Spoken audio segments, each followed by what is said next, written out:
Okay, you're in a bar. Guy number 1 tries to pick a fight with guy number 2 because guy number 2 looked at his girl the wrong way. What do we instantly know about guy number 1? I can tell you this, we know a lot, and it goes a lot deeper than what you think. These are 5 tactics I used on the street to read anyone instantly, and you can use them wherever you go. All right, we instantly know that guy number 1 is insecure, at least in this moment. Because here's the deal, men who are secure in themselves don't go mitigating other guys looking at their girl. They're probably flattered by it. Because this guy is insecure, what can we assume? We can assume he has a lot to prove. What does that mean? It means he's emotionally volatile. And in this moment, at the least, he's not a safe person. And at the most, he could be a danger to you or anyone you're with. Now look, we're all insecure at some parts of our life. Does that mean you're automatically a serial killer if you have a bad moment?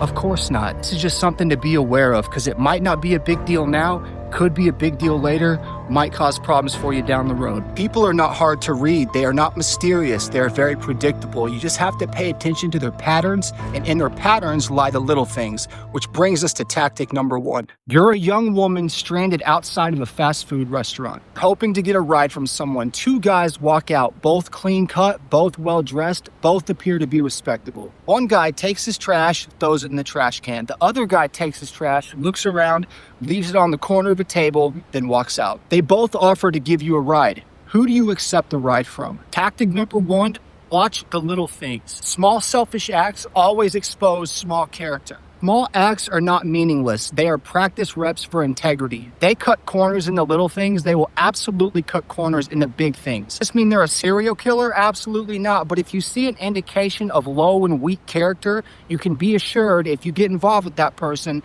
that will be projected onto you. Aristotle said that integrity is never an accident. It is always the result of high intention, maximum effort, and effortless execution. Let's go. Just because someone litters, it doesn't mean they're an awful person, obviously. You can be assured if they cut corners in the little things, they will absolutely cut corners in the big things. And I know this firsthand because that's what I used to do. When it comes to reading people in order to protect yourself, you got to pay attention to the little things. Someone with weak character will not think twice about crossing you, and that will put you in danger. Let's say you want to figure out how someone feels about themselves, but you don't want to ask them directly. How do you figure that out?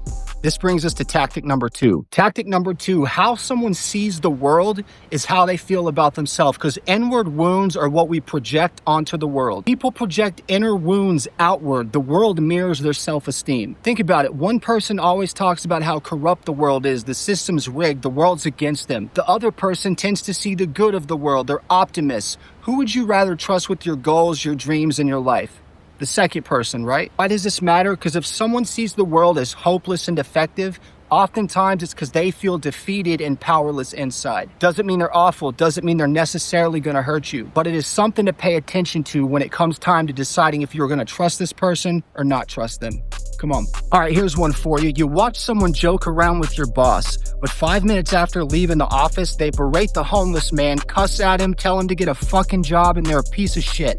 What did they just reveal about themselves to you? Never forget this. Respect without leverage is the highest form of integrity, which brings us to tactic number 3. Tactic number 3, how someone treats the powerless reveals their true character. If they're only nice when there's something to gain, what does that say about who they are when there's something to lose? Samuel Johnson said, the true measure of a man is how he treats someone who can do nothing for him at all. If you're thinking about getting involved with someone, especially trusting them with something valuable in your life, yet you notice they don't treat everyone the same, that's a red flag and something to pay attention to. I knew this guy on the streets named Brother Mook. Brother Mook was 67 years old. He'd been in prison almost half his life, and he literally lived on the streets the rest of the time. Told me one night, he said, you want to know what someone's really about?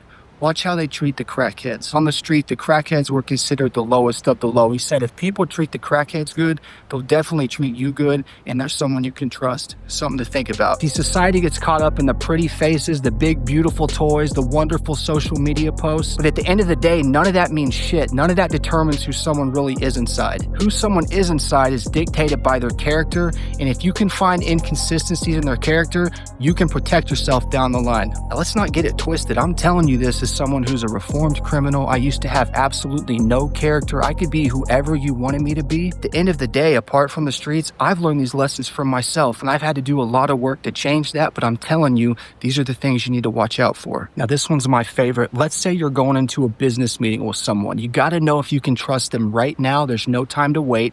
How do you figure that out? I'll tell you how you figure it out. You feed them a lie, which brings us to tactic number 4. You feed them small lies, particularly ones that flatter their image or boost their ego. Hey, I heard you went to Harvard Law School. Really? That's awesome, man. Hey, weren't you on American Idol that one year? Drop this little lie to see if they're opportunistic and if they run with it. The lie isn't the danger, it's the willingness to adopt it. Here's the thing about liars. Liars don't lie because they have to.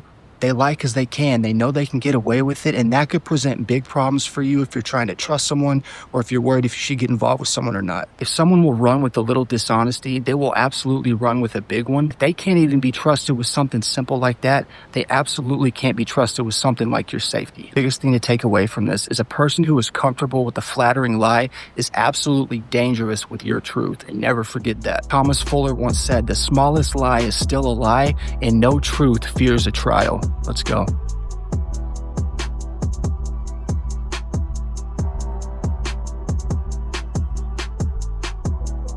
Right, last but not least, this one is one of the most important ones. You meet someone new. Within 20 minutes, they've told you the world is corrupt, everyone's fake, and rich people are snakes. Are they just venting, or is that indicative of something much deeper? Tactic number 5, what people complain about reveals what they lack, what they worship, or what they wish they had. Are they always hating on other people's success? There's a good chance that they feel like they're a failure. Are they always talking about how everyone's so fake? I would venture to bet they are in fear of being exposed. Now look, we all have complaints every once in a while, but we all know the person who is a chronic complainer who cannot take responsibility and everything around them is the problem. That is something to pay attention to. That's who you run into. It's not only very hard to have a healthy relationship with that person, it's nearly impossible to trust them because they're volatile, you don't know what to expect from them, and at the end of the day, they have no loyalty for you. People don't complain by accident. Complaints are confessions, and if you want to know how they'll act under pressure, pay attention to what frustrates them the most. Look, this isn't just about paying attention. It's about forecasting behavior before you have to pay the price for it. Nelson Mandela had a famous quote. He said, "Resentment is like drinking poison,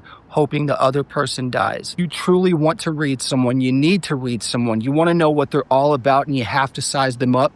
Pay attention to what they project onto the world, because there's a good chance that's what's going on inside of them. And I can tell you that from personal experience. Look, these tactics are by no means the gospel of life. These are just rules I used on the street to protect myself in high pressure situations. If you're at a point in your life where you're changing friends, you're changing careers, and you got to know who you can trust, these are things to pay attention to because people will tell you exactly who they are.